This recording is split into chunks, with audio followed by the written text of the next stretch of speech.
Okay, I went back and added another slide, excuse me, to the presentation that just kind of gives another visual representation of where America's federal employees work.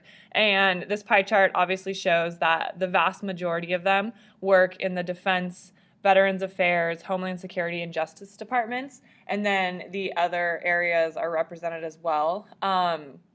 And again, those numbers are so great that, as it says right here, 2 out of 3 American federal workers protect our nation's defense, veterans, and security. So just another idea about how massive the federal bureaucracy is.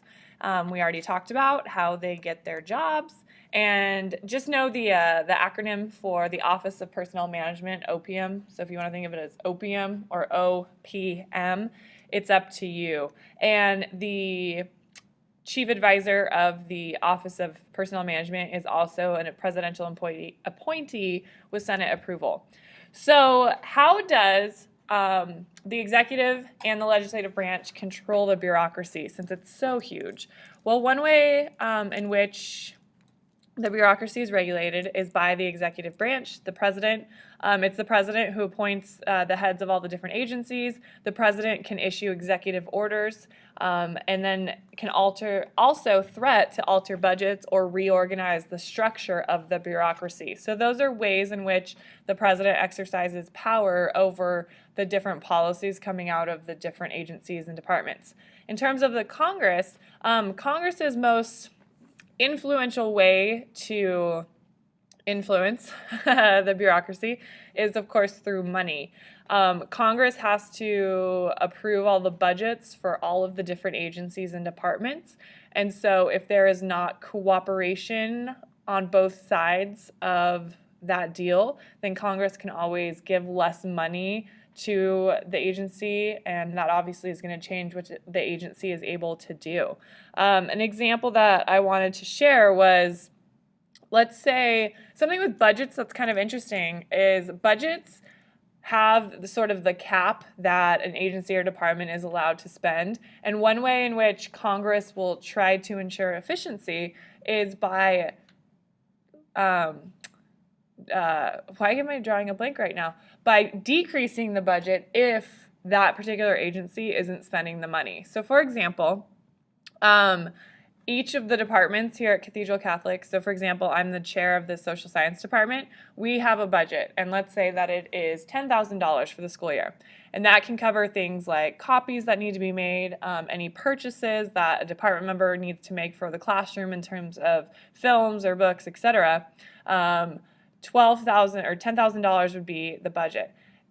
Any money not spent of that $10,000 by the end of the fiscal year goes away. So unlike individual checking or savings accounts, the money doesn't carry over from day to day or year to year. If I, as the department chair, don't spend all of our money that is budgeted, typically what happens is the administration will go back and say, oh, well, the social studies department's only spending $5,000. We don't need to budget them $10,000.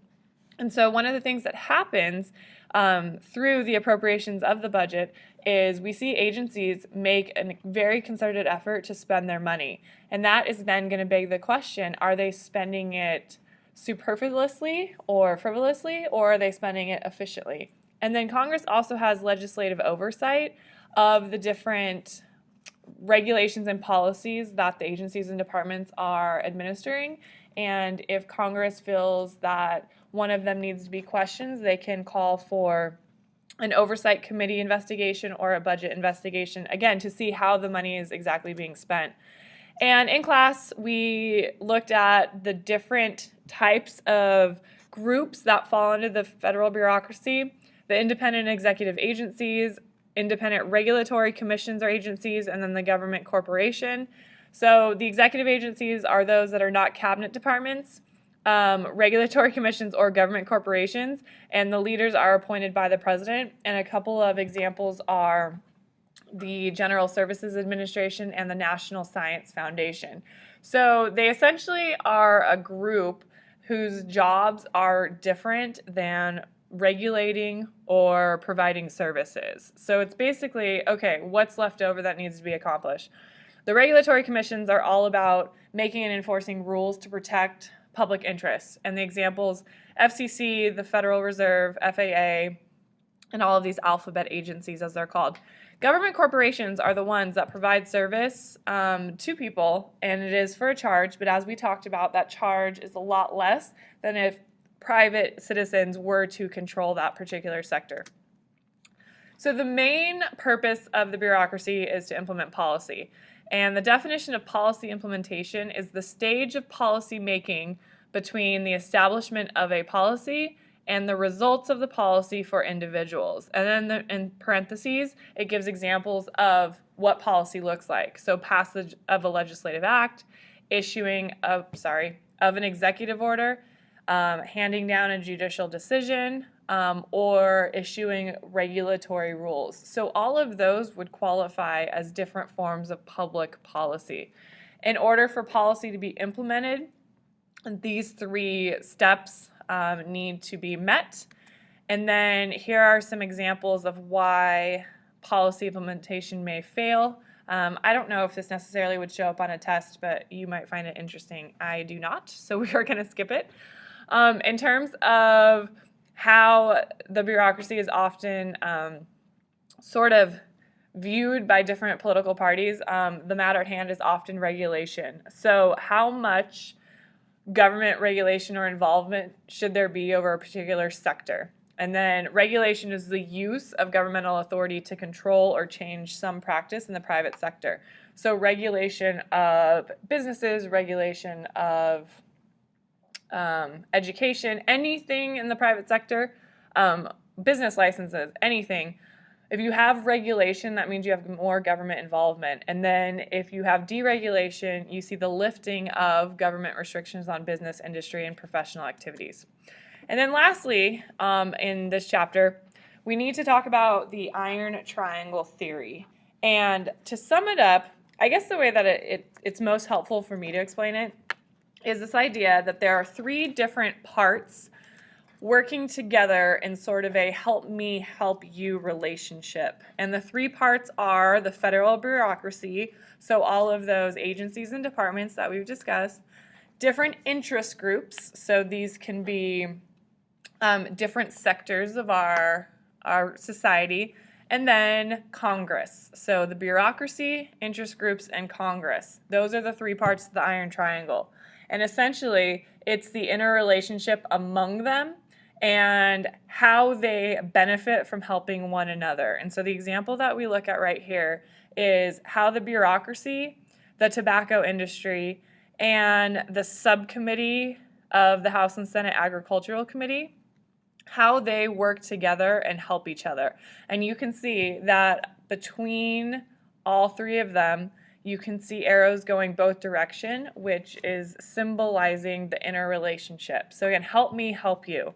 If Congress approves higher budget requests from the bureaucracy, the bureaucracy, will help with constituents' complaint or help give information to the subcommittee.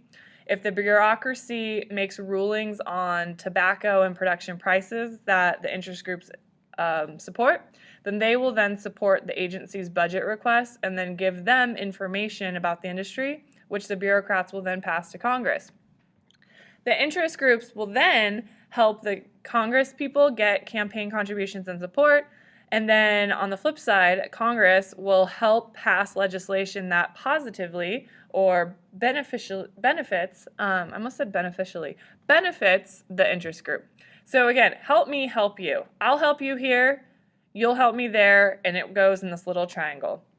And the iron triangle is sometimes known as sub-governments, because instead of just having it so broad that we talk about our three branches of government, it's broken down in terms of who is actually involved in the policy making. And we have, again, Congress up here, the interest groups right here, and then whatever agency within the federal bureaucracy. So again, the arrows are going both ways. I definitely, in the event of a for response question, just make sure if iron triangles were addressed that you could think of an example in which each part helps the other.